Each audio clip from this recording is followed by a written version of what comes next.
Ahora sí, perdón, para tener algo de evidencia de que seguimos los cursos teóricos en línea. Entonces, la artroplastia total de cadera. Vean, esta es una de las situaciones más fuertes de las situaciones de la cadera. Básicamente, vean aquí el diagrama. Esta cavidad de la pelvis es el acetábulo, es la cavidad articular. Este es el fémur, esta es la cabeza del fémur, y aquí suele haber distintas situaciones correctivas, ¿verdad? Vamos a repasar cómo ha sido a través de la historia en forma muy general. Cómo se pueden poner prótesis, como lo vemos en esta otra imagen. Ven aquí hay un tipo de prótesis, vamos a platicar acerca de ellas. Y claro, esta misma situación se da para diferentes articulaciones de todo el cuerpo, de todo el sistema esquelético, pero nos vamos a centrar en este en específico y porque es muy ilustrativo acerca de los tipos de prótesis y su eh, incrustación en el sistema esquelético.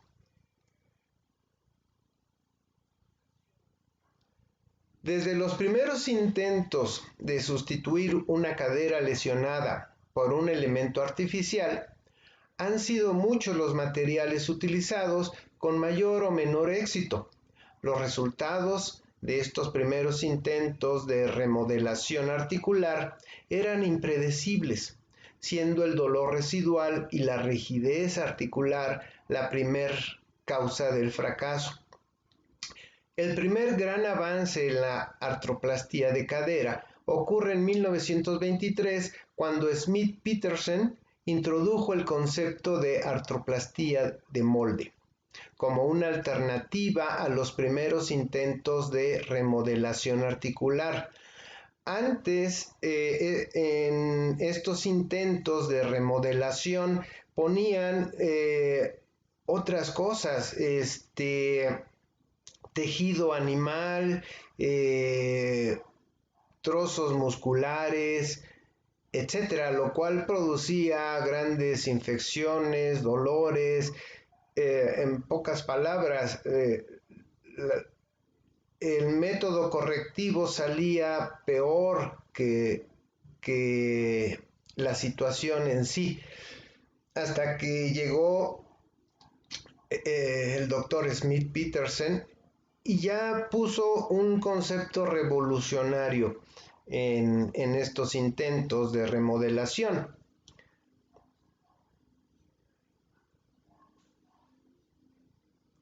El procedimiento pretendía restaurar las superficies articulares dañadas mediante la exposición del hueso esponjoso en la cabeza del femoral y colocación de una cúpula sobre la misma, es decir, ponerle un gorro metálico a la cabeza del fémur.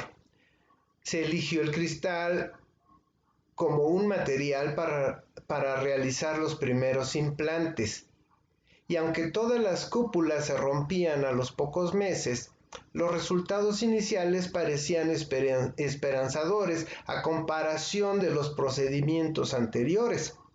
Se usaron nuevos materiales más resistentes y elásticos como la celulosa, la cual tuvo que ser abandonada por producir importantes reacciones de rechazo a un cuerpo extraño. Se probaron otros materiales más duraderos, Pirex en 1933, la baquelita en el 37, pero se desecharon debido a su fragilidad. No fue hasta el desarrollo del Vitalium, que es una aleación del 65% de cobalto, 30% de cromo, 5% de molibdeno y otras sustancias, en 1938, cuando se dispuso de implantes de duración pues ya más larga, ¿verdad? No duraban mucho.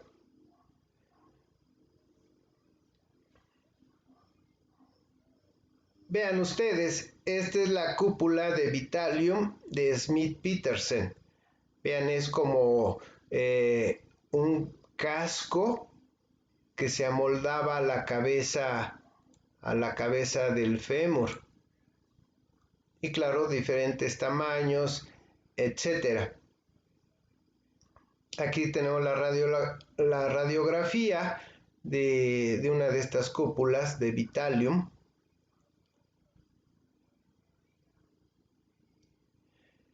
Este implante se convirtió desde finales de los años 30 hasta la introducción de la moderna artroplastía total de cadera como la referencia de reconstrucción coxofemoral. En 1957, unos años después de la muerte de Smith-Petersen, Aufranc publicó un 82% de buenos resultados en 1000 caderas que intervino con la copa de Vitalium de Smith-Petersen. Por otro lado, los hermanos Judet desarrollaron un nuevo implante de cabeza femoral con un vástago corto introducido dentro del cuello femoral. La prótesis original de Judet fue realizada con material acrílico, metacrilato termofraguado. Vaya, un acrílico que consideraban muy resistente. Y bueno, pero se realizaron posteriormente con otros materiales como el nylon, el Vitalium o el acero inoxidable. En 1952, los hermanos Judet publicaron los resultados de 300 casos de sus prótesis de cabeza femoral acrílica. La experiencia con este implante evidenció que la fragmentación del material acrílico con el desgaste resultante condujo a una reacción tisular intensa, un rechazo corporal, incluyendo la destrucción ósea, de modo que hasta la cavidad de la pelvis se empezó a deteriorar también. Vean, aquí tenemos lo que propusieron los hermanos Judet. Vean, es el acrílico, la cabeza y el clavo. Aquí se ve una radiografía con el implante de dos de ellas.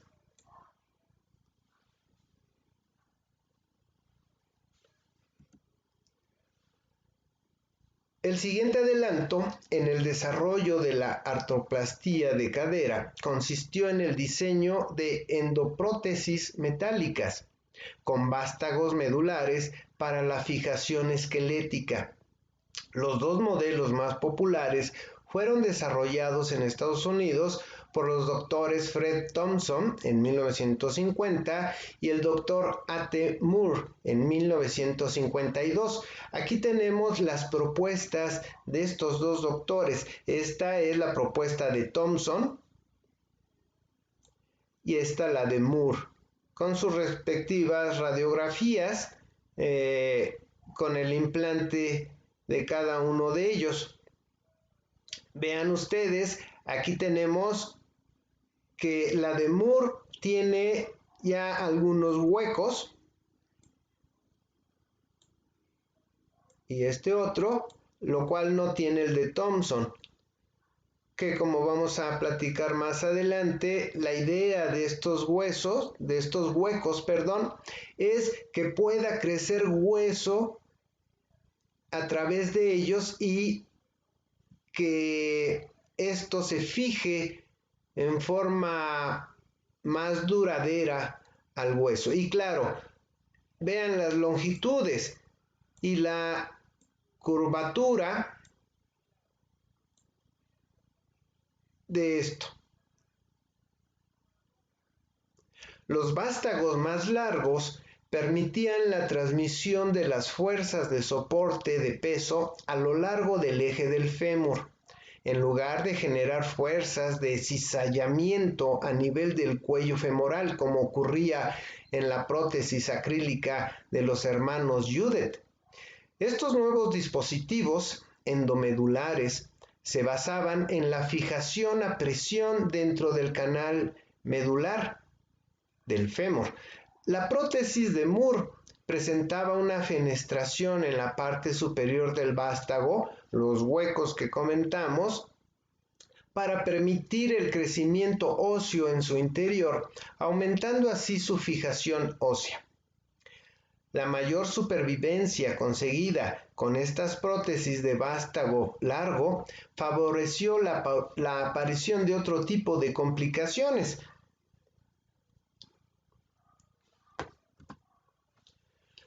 Así, el mayor problema derivaba de la erosión del hueso en el lado acetabular.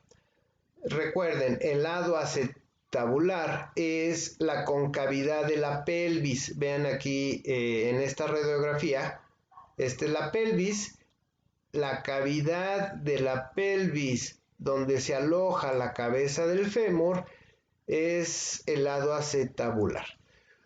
Por lo que se desarrollaron nuevos implantes con recambio tanto del componente femoral como del acetabular. ¿Sí? Es decir, ya se pensó en hacer un componente, una prótesis, digamos, del lado acetabular, así como de la prótesis de la cabeza del femoral. Así nació la era de las artroplastías totales de cadera, es decir, ya un componente acetabular como este, como la prótesis en sí, que sería esta. Entonces ya serían dos partes la prótesis en realidad. El primer intento de sustituir ambas superficies articulares se realizó en 1938 con la prótesis de Willis, que es la que estamos viendo aquí. Este es el doctor Willis y su idea.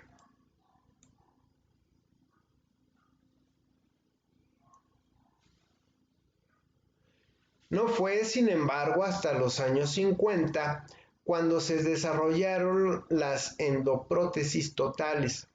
Los primeros diseños fueron los realizados por McKee y Farrar. En el año 1953, G.K. McKee viajó de Inglaterra a Estados Unidos y se entusiasmó al ver el diseño de la prótesis de Thompson. Regresó a su país y desarrolló un diseño de cótilo. El cótilo es el receptáculo de la cabeza del fémur, del que hablábamos en la diapositiva anterior, ¿sí? El lado acetabular. Este es el cótilo. ¿Ok? Ok.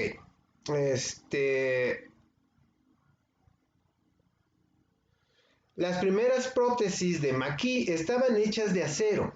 En 1956 se sustituyó por una aleación de cromo-cobalto.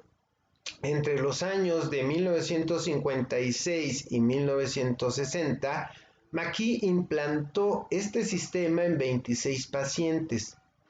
En 1965 investigó también en el vástago de la prótesis y lanzó al mercado un diseño de cuello más delgado. La idea se desarrolló con el Dr. Farrar. En la actualidad, el sistema se conoce como prótesis McKee-Farrar, es decir, esto. Vean ustedes, aquí tenemos el cótilo. Esto va en la cavidad acetabular. Vaya, vean, es como un sombrerito.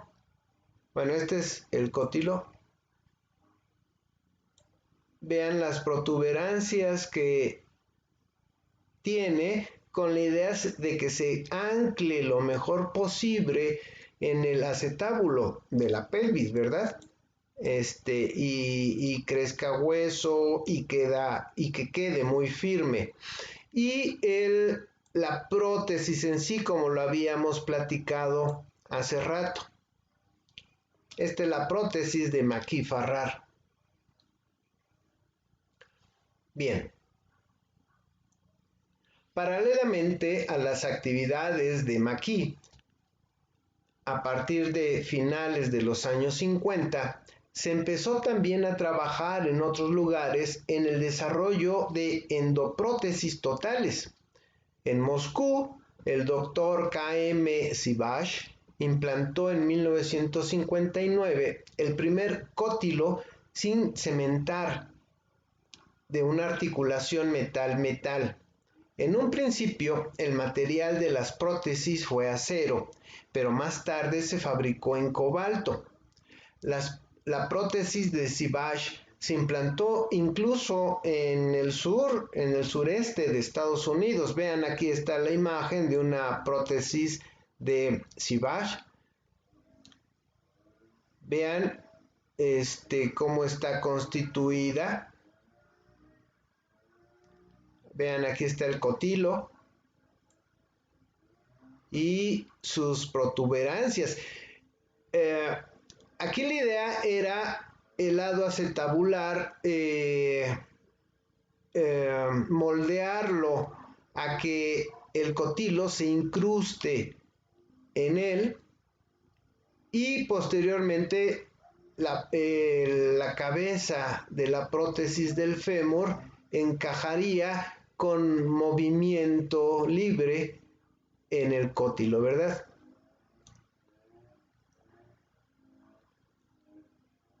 El doctor Ring en Inglaterra desarrolló en 1964 un cótilo sin cementar atornillado a la pelvis, también con articulación metal-metal, que combinó con una prótesis clásica de Moore.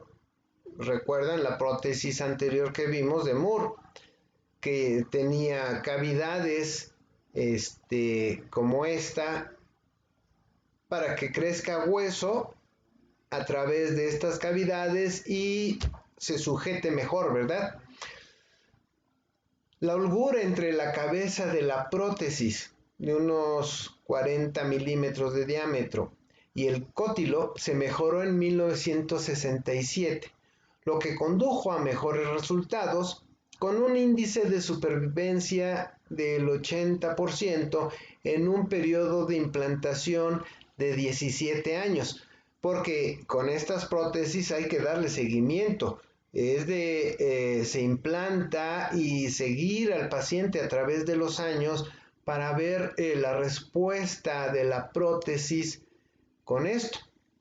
Entonces, pues 17 años apenas ya está para meterse en las encuestas de funcionamiento de estas prótesis. Permítanme, doy un sorbo de café.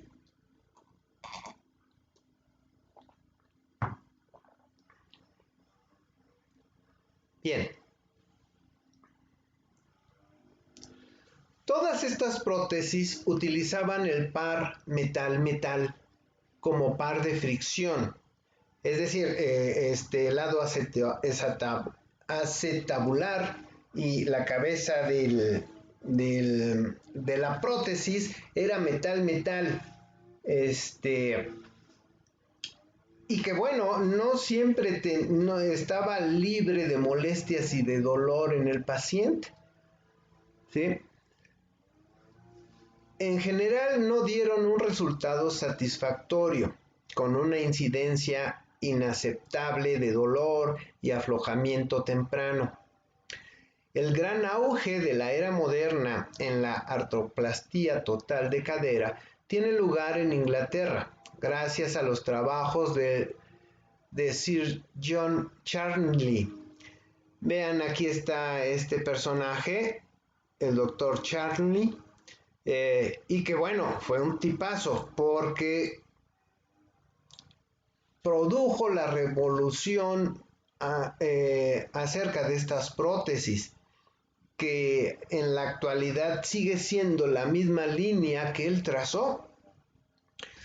El gran auge de la era moderna en la artroplastía total de cadera tiene lugar en Inglaterra gracias a los trabajos del Dr. Charnley. Estos fueron pioneros en todos los aspectos de la artroplastía total de cadera, incluyendo conceptos como artroplastía de baja fricción, alteración quirúrgica de la biomecánica de la cadera, lubricación, materiales, diseño, introducción del flujo laminar en los quirófanos, etc. Entonces, este doctor vino a cambiar todos estos conceptos por los actuales, ¿sí? Prácticamente la artroplastía total de cadera actual se basa en los principios del doctor Charnley. Un avance fundamental fue la introducción por Charnley del cemento acrílico fraguado al frío. Permítanme leer el pequeño nombre que tiene: polimetilmetracrilato, o mejor conocido como el PMMA. Es decir, para la fijación al hueso de los componentes protésicos.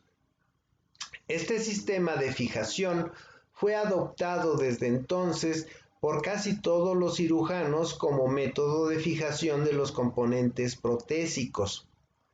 Otro hito fue la introducción de materiales plásticos como el polietileno en el lado acetabular para minimizar la fricción con el componente metálico de la cabeza femoral, iniciándose la era del par metal polietileno.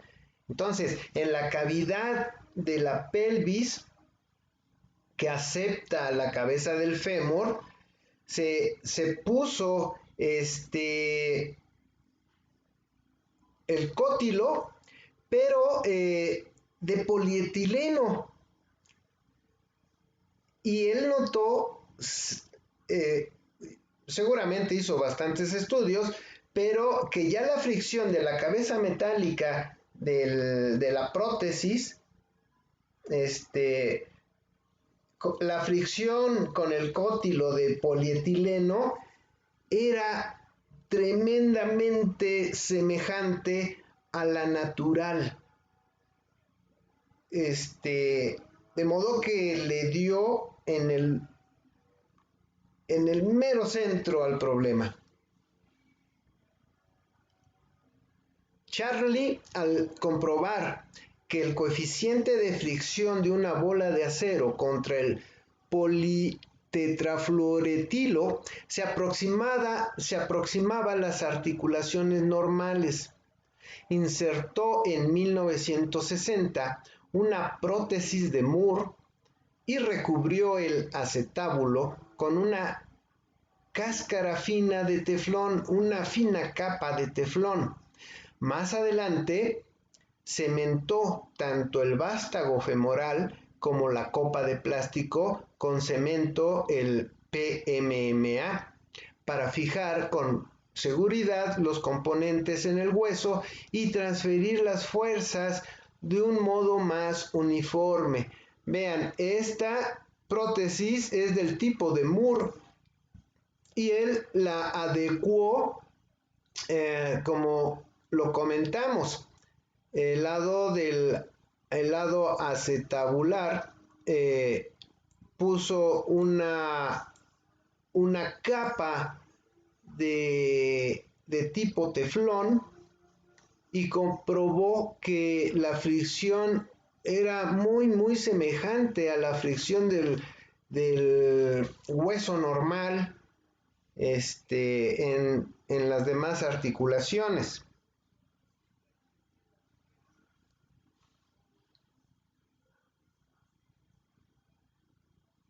Modificó el diseño del componente femoral y redujo el tamaño de la cabeza femoral desde los 4 centímetros o más de la prótesis de Moore a 2.22 centímetros, 7 octavos de pulgada, como el diámetro de la esfera óptima para reducir la resistencia al movimiento, al disminuir el momento o brazo de palanca de la fuerza de fricción.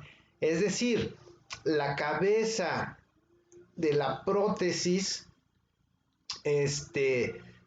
convencional, como la de Moore, redujo el diámetro con la idea de disminuir el brazo de palanca, pues.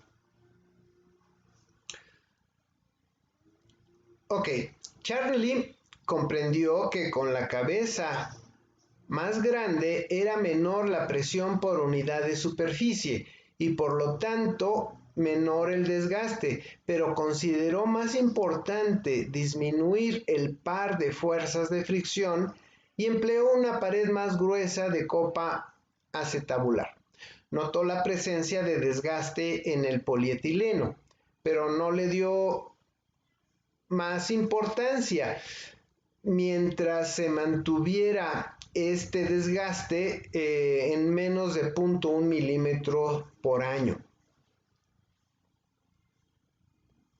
Posteriormente, y debido al desgaste y a la reacción tisular excesiva, sustituyó el politetrafluoretilo, por el polietileno de alta densidad, conocido como HDPE, y más adelante por polietileno de peso molecular ultra elevado, conocido también como PMUE. Aquí vemos la imagen, vean, esta es la modificación, vean la cabeza es ligeramente más pequeña, el lado acetabular tiene este cotilo, pero ya es de PMUE.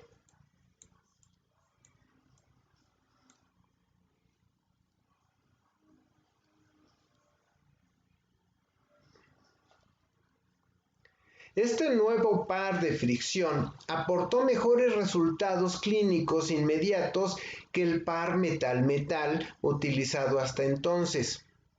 Como consecuencia de ello, la idea de las prótesis fabricadas totalmente de metal se abandonó prácticamente.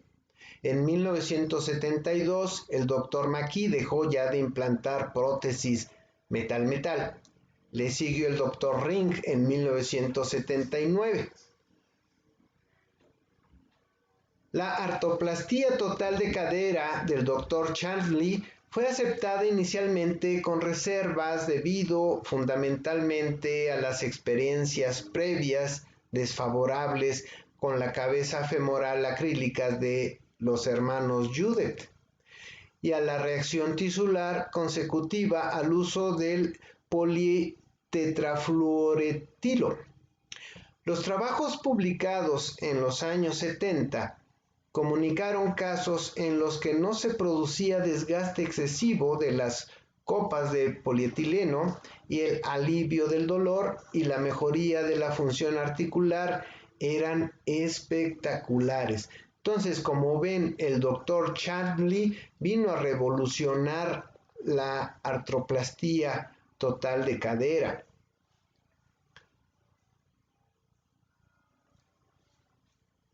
Estudios posteriores de seguimiento a largo plazo, como los referidos por Groblewski, confirmaron el buen resultado clínico de estas prótesis.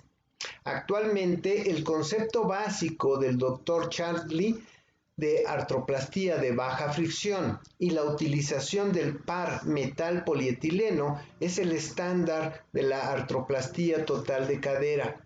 Los resultados clínicos de la prótesis del Dr. Chantley son hoy en día referencia obligada para evaluar el rendimiento de otras artroplastías.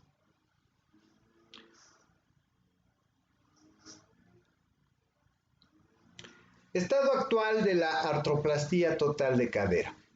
La historia de la artroplastía total de cadera ha sido dinámica y se continúa investigando para mejorar los resultados, en especial en los pacientes más jóvenes. En cuanto a los materiales del vástago, se ha pasado del acero inoxidable a las aleaciones de cromo-cobalto y de estas a las de titanio, más resistentes y biocompatibles.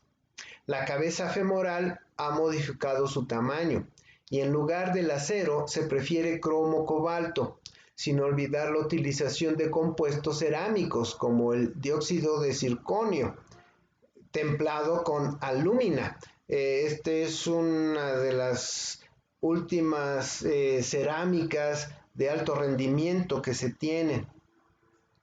El polietileno del cotilo ha visto aumentado su peso molecular y su anclaje al acetábulo, y la distribución de cargas al mismo se ha visto reforzada por una cúpula metálica, metal back, así se le llama, que soporta el componente de polietileno.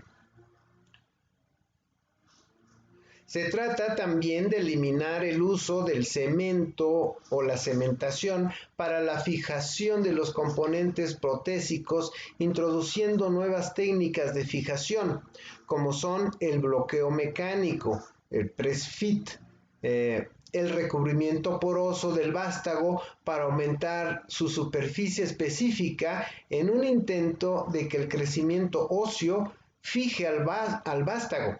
Es decir, las superficies no son lisas, son, digamos, corrugadas para que crezca el hueso y se agarre mejor al vástago.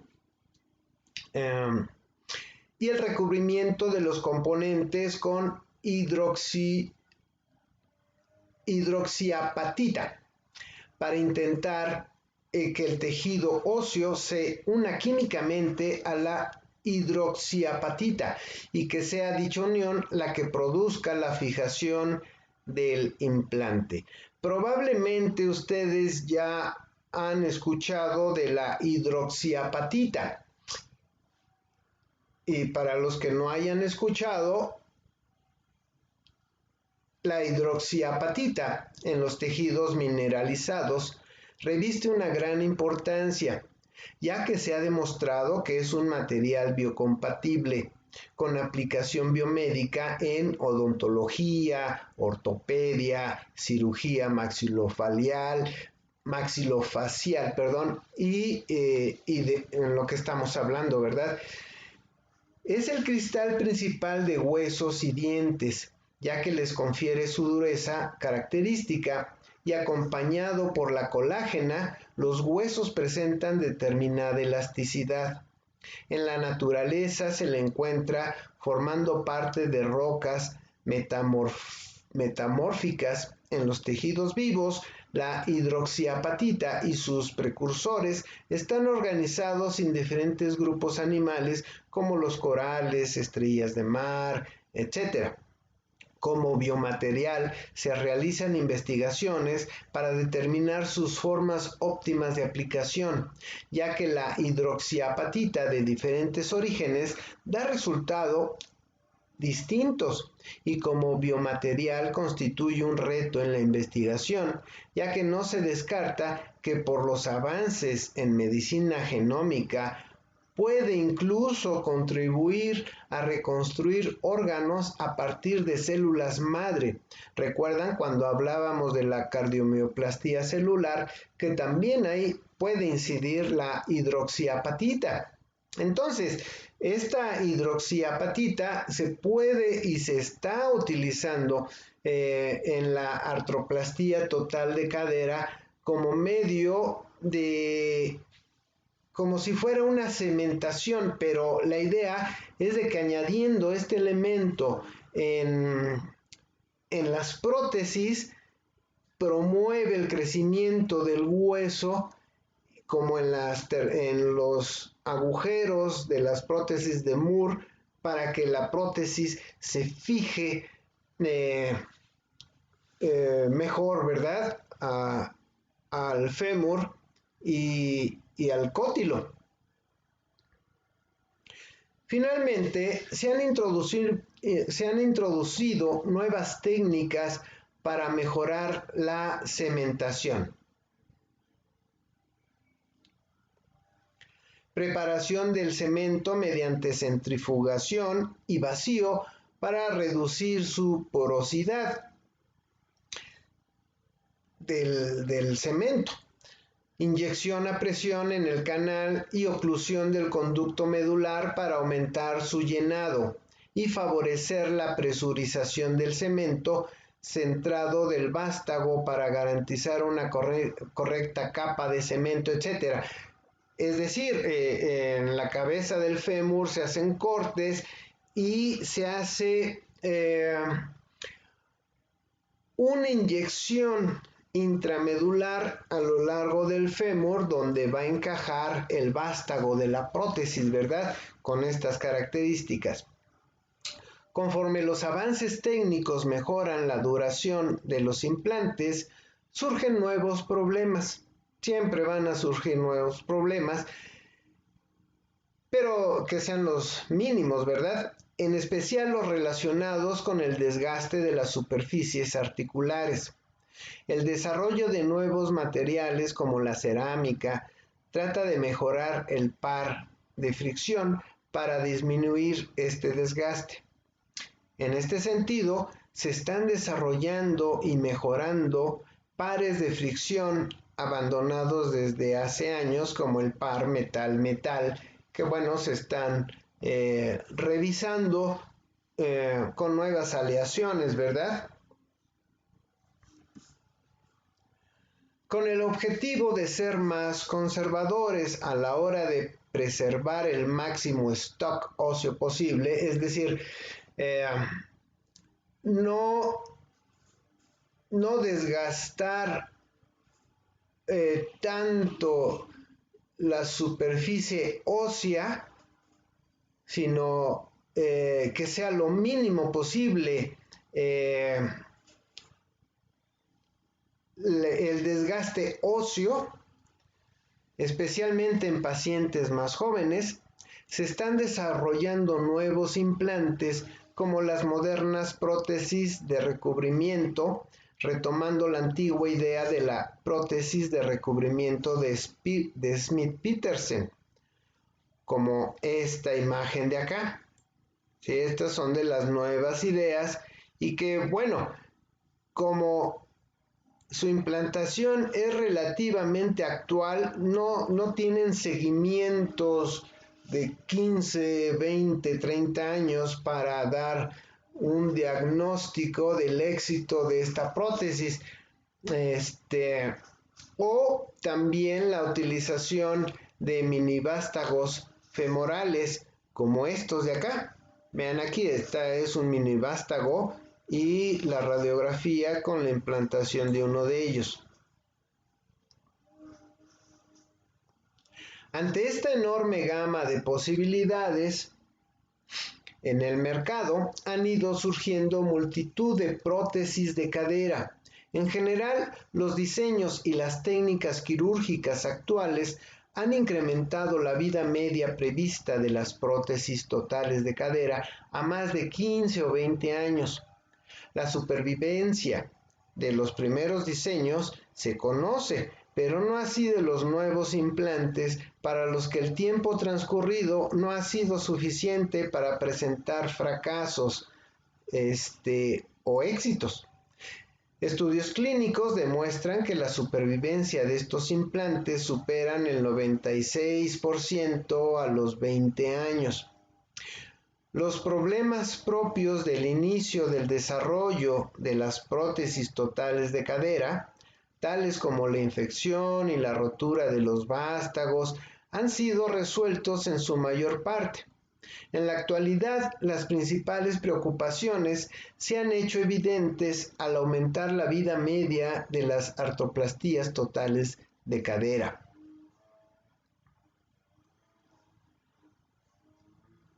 Bien, en este punto terminamos el tema de la artroplastía total de cadera, que es de los temas más, digamos, apasionantes y de estudios clínicos que hay.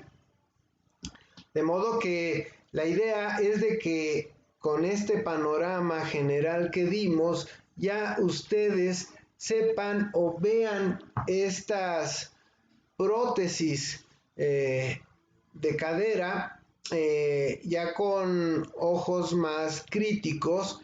¿Ha habido algún trabajo terminal de egresados de biónica?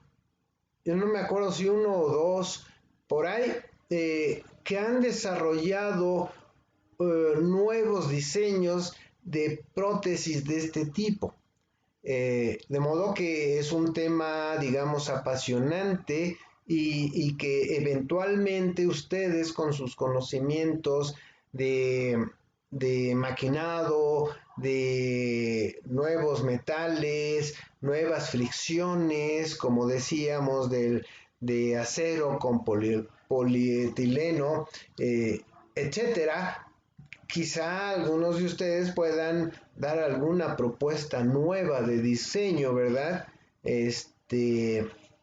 Acerca de todo esto. De modo que no descarten esto, pueden investigar, profundizar en este tema, aquellos que les llame la atención, ¿verdad? Bien, chicos, ¿alguna pregunta hasta aquí? Espero que no estén dormidos.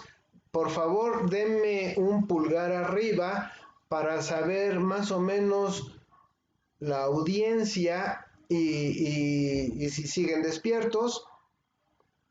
Mientras tomo mi café.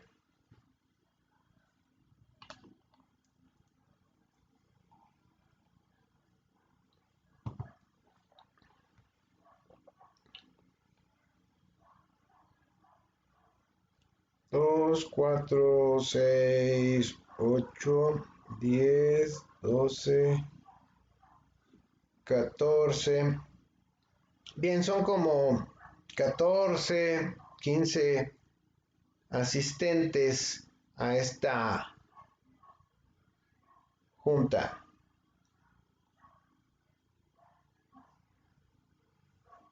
Bien, entonces vamos a continuar.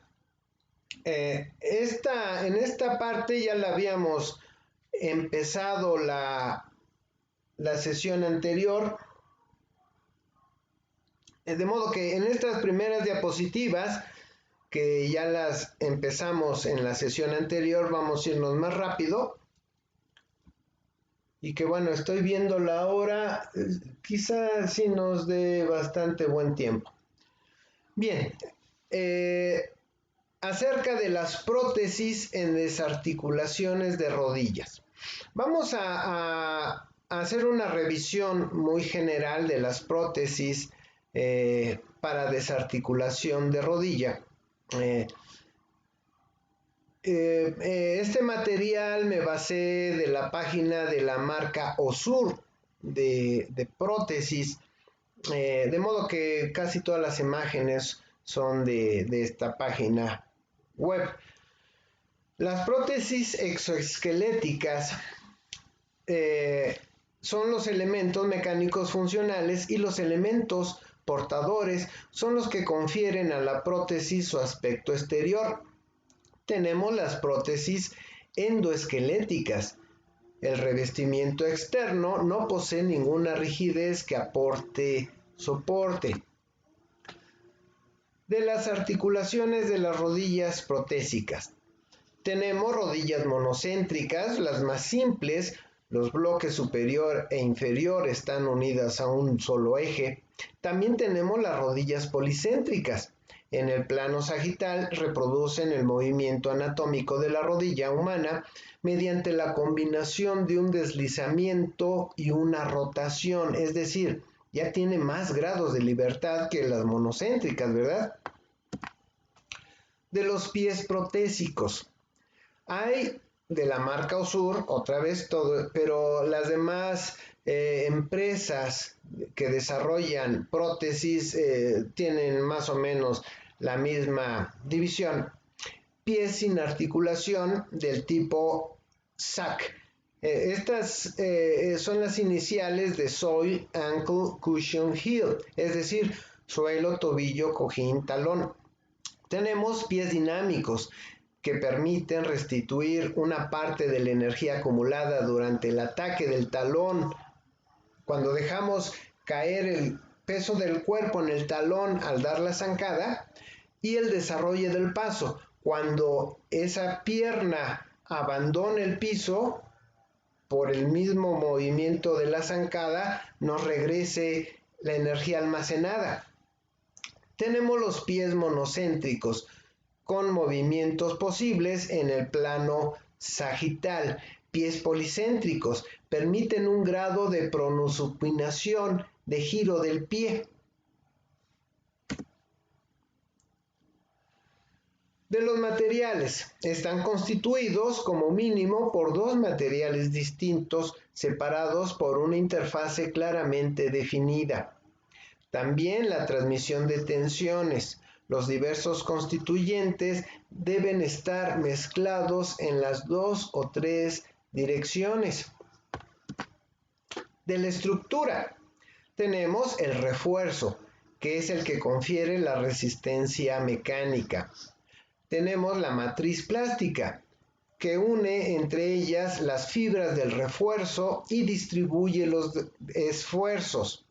Y tenemos la interfase, permite la adecuada cohesión entre el refuerzo y la matriz. Ahorita todo esto se va a aclarar. Bien, vamos a ver cómo es la amputación y cómo son las prótesis transfemorales. Existen muchas causas por las cuales puede ser necesario amputar la pierna en un paciente. Estas causas van desde un trauma físico, un tumor maligno, gangrena o una infección. Este tipo de amputación se refiere cuando el corte de la pierna es por arriba de la rodilla, a la altura del fémur. El corte del fémur puede variar a diferentes alturas, dependiendo del padecimiento del paciente. Los cuatro cortes más comunes son estos que observamos aquí. Desarticulación de rodilla sería en este punto. O bien en el fémur distal supracondilar, que sería el corte acá. O bien en el fémur medio diafiseal, es decir, acá. O bien justo debajo del trocánter menor, amputación superior. Este es así. El trocánter menor es este. Ok, entonces, en una amputación el médico no corta donde sea. Él trata de buscar dejar un muñón lo más funcional posible, de modo que los puntos serían este o este o este o este. Como regla, cualquier longitud de fémur restante hace mucho más fácil el acondicionamiento de una prótesis que ninguna. Incluso la amputación abajo del trocánter es preferible a la desarticulación de la cadera, para no recurrir a la artroplastía total de cadera que vimos hace rato, ya que aún con 3 a 5 centímetros restantes del hueso femoral se puede ajustar una prótesis al paciente. Amputar una pierna es un proceso complicado que involucra suturar nervios, venas, músculos para crear un muñón sano y que sea aún funcional. Una vez decidida la altura de amputación, se crea un corte especial que deja un par de aletas llamadas boca de pescado, como vamos a ver en la siguiente figura. Estas aletas sirven para suturarlas por encima del fémur, es decir, que abracen el corte donde se le hizo al fémur y crear un muñón redondeado que evite la presión de la prótesis directamente en el hueso.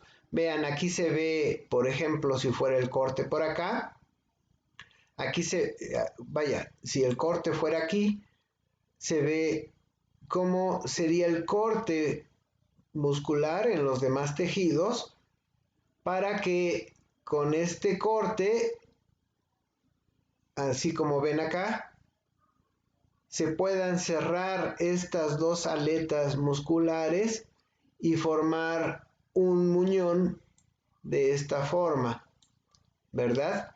Los músculos son disecados cuidadosamente para no dañarlos. Su reconstrucción alrededor del fémur sobrante es esencial para mantener la funcionalidad del muñón, como vemos aquí en la imagen.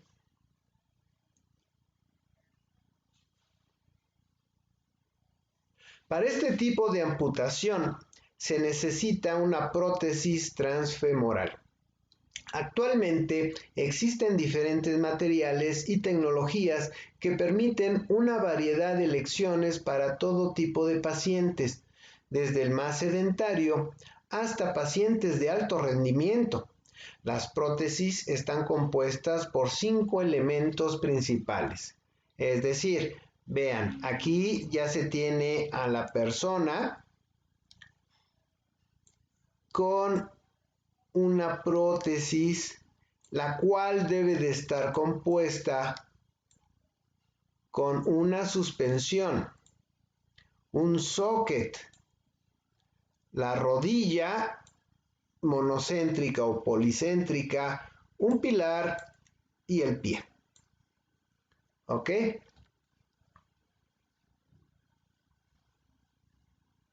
La suspensión. Se trata de una manga de silicón dentro del socket que se ajusta al muñón del paciente, previniendo los roces entre la pierna, el muñón y el socket. Hace que las prótesis sea mucho más cómoda y distribuye la presión en todo el muñón durante el movimiento. Vaya, es como un guante de neopreno o de silicón o una mezcla de estos componentes como interfaz entre el muñón y el socket, con la idea de que también la presión del peso del cuerpo sobre el muñón se distribuya por toda la superficie del muñón y no sobre un punto específico, lo cual causaría laceraciones y daños en el tejido. El socket es la conexión entre el paciente y la prótesis. Se trata de un molde fabricado a la medida del paciente, construido con una laminación de fibras de carbono y fibras de vidrio que lo vuelven muy resistente. Recientemente se está volviendo cada vez más popular una variación de socket de succión que elimina la necesidad de el elemento anterior de la suspensión, ya que utilizando válvulas de aire se amolda perfectamente a la extremidad residual. Entonces, recuerden ustedes, veíamos la suspensión que era de un tipo de silicón, neopreno, etcétera, como interfase del muñón al socket. Actualmente todo tiende a ser a que el muñón se escanea en forma digital, pues con mucha resolución, y se fabrica el socket que encaja a la perfección con el muñón. Tan es así que en el socket se ponen válvulas en su parte inferior. Aquí en su parte inferior se ponen válvulas para que encaje aquí el muñón y todo el aire salga por la válvula. El aire salga por la válvula porque el encaje entre el muñón y el socket es tan perfecto que de no ser así, de no ser por la válvula, no entraría bien el muñón, habría burbujas. Entonces se abre la válvula, se inserta el socket en el muñón y se cierra la válvula, de modo que ya el socket queda adherido por succión al muñón. Esa es la idea. La rodilla. Hace tiempo las prótesis eran rígidas y no presentaban ninguna articulación en la rodilla. Hoy en día, como las patas de palo de los piratas, ¿verdad?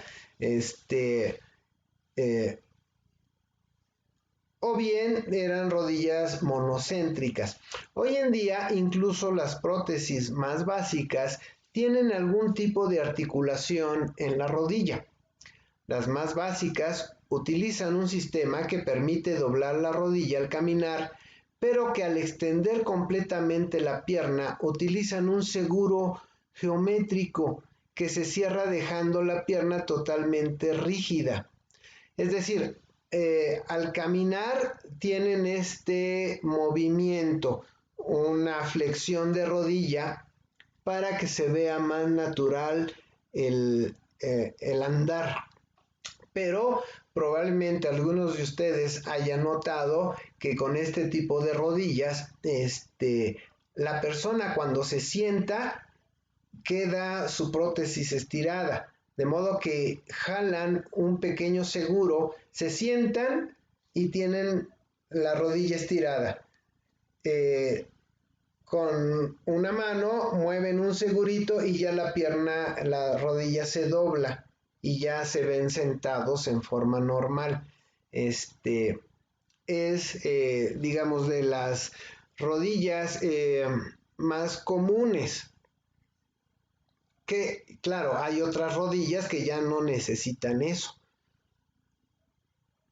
Para las personas con mayor actividad física, ya existen rodillas con un pistón hidráulico interno que amortiguan la fuerza ejercida en la articulación durante su uso. Estas permiten a la persona variar la velocidad durante la marcha e incluso son muy funcionales para subir escaleras, como por ejemplo esta de aquí, que es la rodilla Mauch, fabricada por Osur. Entonces, por ejemplo, tienen un video en la página de Osur donde se ve 3 personas caminando por un pasillo, se ven que están lejos y se van acercando caminando y preguntan, ¿usted puede decirnos qué persona está utilizando prótesis? Y en realidad es imposible. Las 3 personas van platicando, caminando, y uno no puede decir cuál de ellos está utilizando prótesis transfemorales de las que estamos hablando. Incluso pasan donde está la cámara tomándoles y suben escaleras y siguen platicando las 3 personas y es imposible determinar quién es el que está utilizando las prótesis. Ya de tan natural que es el caminar, subir, bajar escaleras, etc. Recientemente se han hecho avances en el diseño de articulaciones inteligentes. Existen en el mercado rodillas con microcontroladores y actuadores que aprenden de los movimientos de la persona para ajustarse automáticamente al terreno y proporcionar mayor estabilidad durante la marcha, como esta de acá. Esta es la rodilla Reo de Osur.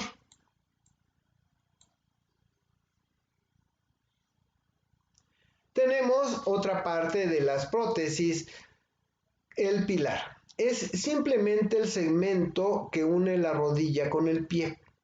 Antes se utilizaba simplemente un palo de madera o aluminio. Hoy en día se utilizan materiales muy ligeros y resistentes como la fibra de carbono o el titanio.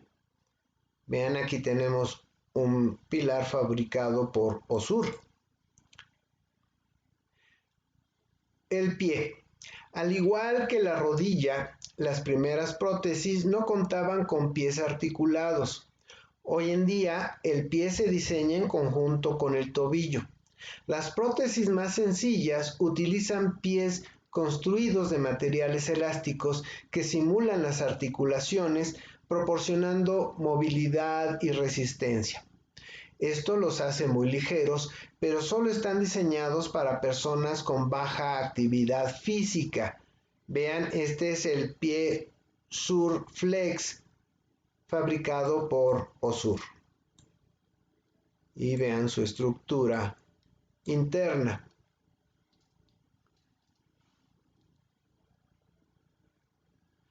También existen pies con pistones hidráulicos, diseñados para absorber los impactos durante su uso. Es decir, recuerden ustedes, nosotros al dar la zancada, cuando el pie que avanza aterriza sobre el piso, dejamos caer nuestro peso sobre el talón de ese pie. La idea es de que esta prótesis absorba esa energía, ¿verdad? Y proporcione rotación y una respuesta dinámica al terreno para gastar menos energía al caminar o subir escaleras. De esta forma, las personas pueden seguir haciendo cosas o casi todas las actividades que hacían antes de perder la pierna. Como por ejemplo, vean este pie que se llama pie ceterus de Osur.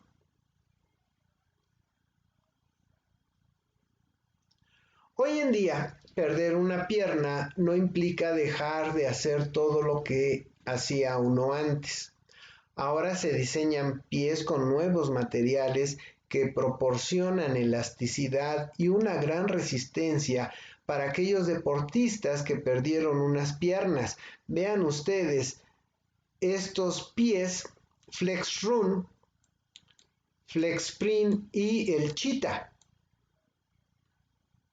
que probablemente ya todos hemos visto videos de deportistas con una o dos prótesis de este tipo que incluso ya han participado en los Juegos Olímpicos con personas, con deportistas que no utilizan estas prótesis y que bueno, ya uno los ve correr y pasan, pero como demonios. Es sorprendente. Ahorita probablemente todavía no les pueden ganar a los atletas normales, pero pronto con el avance de la tecnología, la ciencia de materiales, etcétera, probablemente ya no van a ser minusválidos, van a ser más válidos y van a empezar a ganarle a los atletas normales.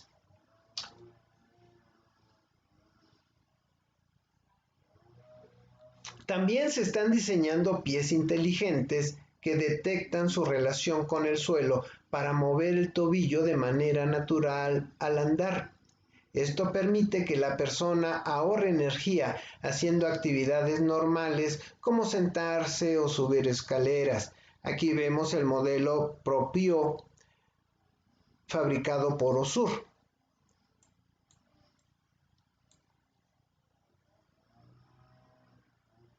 Y bueno, aquí terminamos esta presentación. ¿Alguien tiene dudas, preguntas, comentarios. Con esto terminamos la parte teórica del curso. Espérenme un segundo. Esto es.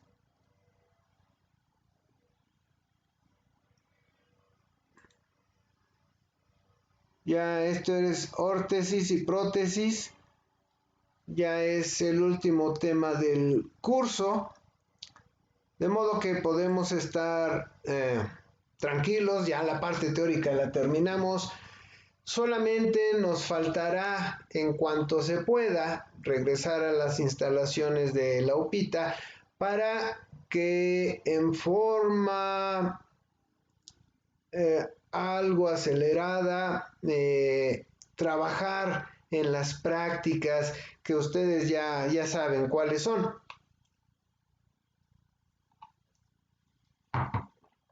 De modo que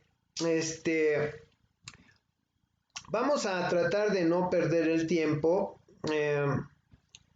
Vamos a avanzar, como comentábamos antes, en ver otros temas de interés, como por ejemplo comentábamos algunos temas de ingeniería clínica.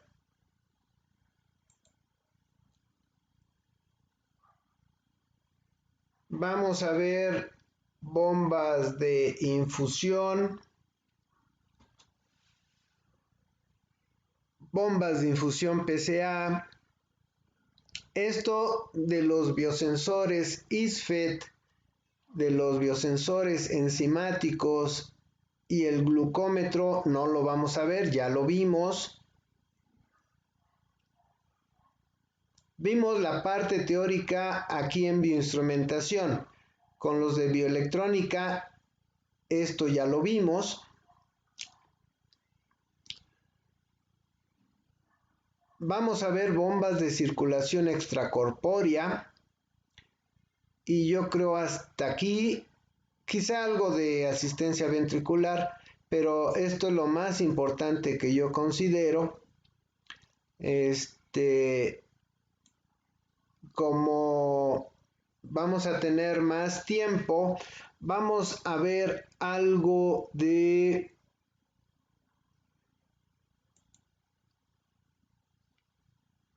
permítanme, de los convertidores de fuentes conmutadas. Es decir, aquí en fuentes conmutadas haríamos el estudio teórico introductorio de una fuente conmutada, con la idea de que ustedes ya comprendan el funcionamiento más que nada de una BOOC, de una fuente conmutada llamada BOOC o step down.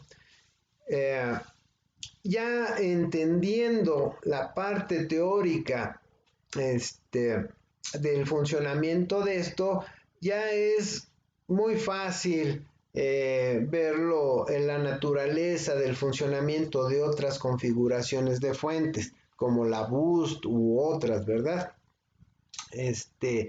Y bueno, yo creo con eso vamos a tener varias semanas de entretenernos viendo temas de interés de la carrera, ¿verdad? Y no sé, ahorita no me viene a la mente otro tema, pero es posible que haya otros temas de interés y que podamos abordar. ¿Alguien quiere hacer alguna propuesta o algo así?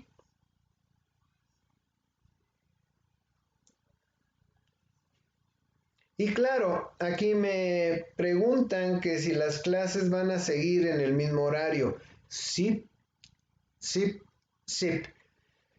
Otra vez, ya a partir de hoy, los demás temas que veamos ya no son del curso de bioinstrumentación. Ya la teoría la terminamos, de modo que apelo a su sentido de investigación, de interés, de superación, para que sigamos con estas sesiones y aprendamos, porque luego yo también sigo aprendiendo, aprendamos nuevas cosas, y que probablemente les va a servir a ustedes muchísimo en algunas otras situaciones. Entonces, yo creo que estoy viendo si hay más comentarios o sugerencias.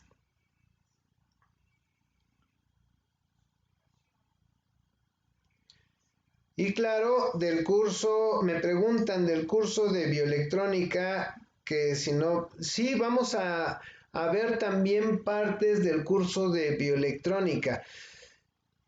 Con el curso de bioelectrónica es diferente que el curso de bioinstrumentación.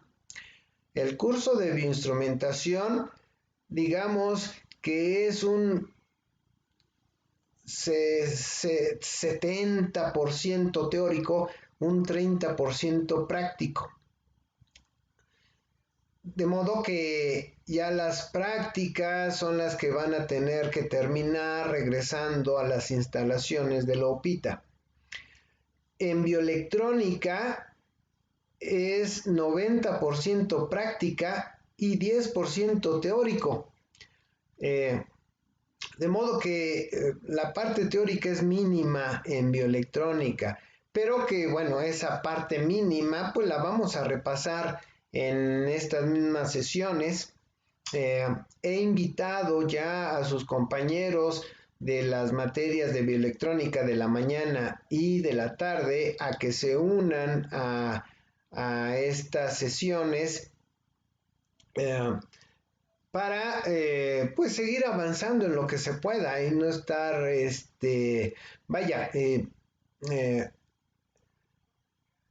emplear nuestro tiempo de la mejor manera posible ahora que estamos confinados en nuestros hogares, ¿verdad?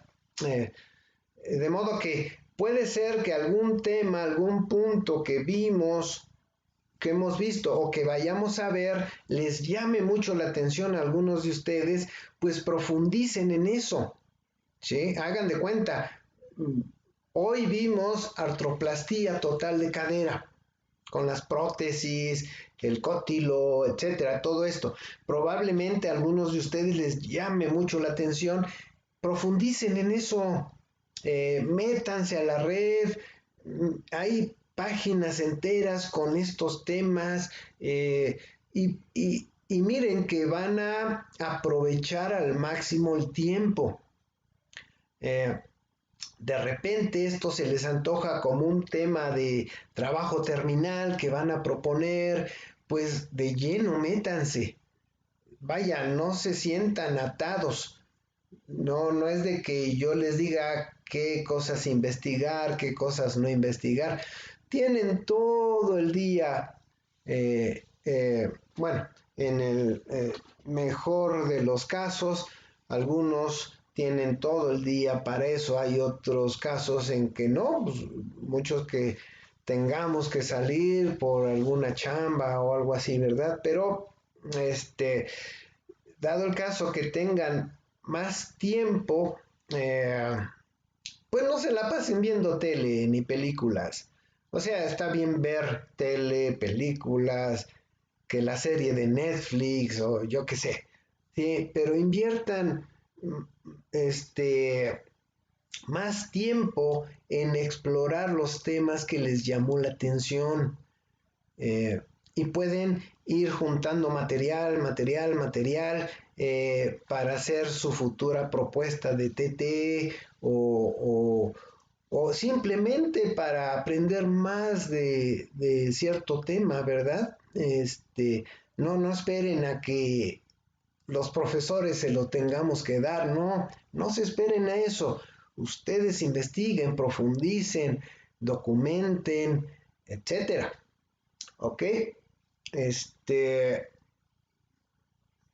Bien, entonces, mañana tenemos sesión igual a las 8:30 horas. Recuerden, ya el tema que vamos a ver mañana puede ser ver los convertidores Book, estos de acá, o bien empezamos a ver los primeros temas de la asignatura de instrumentación clínica y laboratorio. Vamos a hacer la votación. A ver, o no, yo creo mejor con el jefe de grupo, con Ulises, si me puede hacer favor de hacer la votación por WhatsApp, de si empezamos con los temas de instrumentación clínica o bien empezamos con el tema de fuentes conmutadas. Entonces, y a lo largo del día, ya que Ulises me diga por dónde empezamos. ¿Sí están de acuerdo?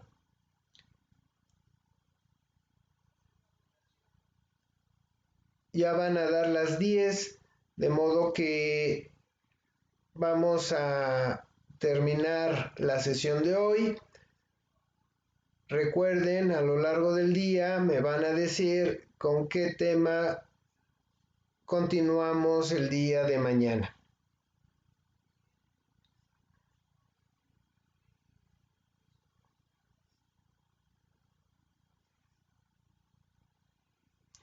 Entonces, seguimos en contacto por WhatsApp y mañana, recuerden, los espero a las 8:30 aquí y por favor, ahorita denme un pulgar arriba para saber más o menos cuántos siguen despiertos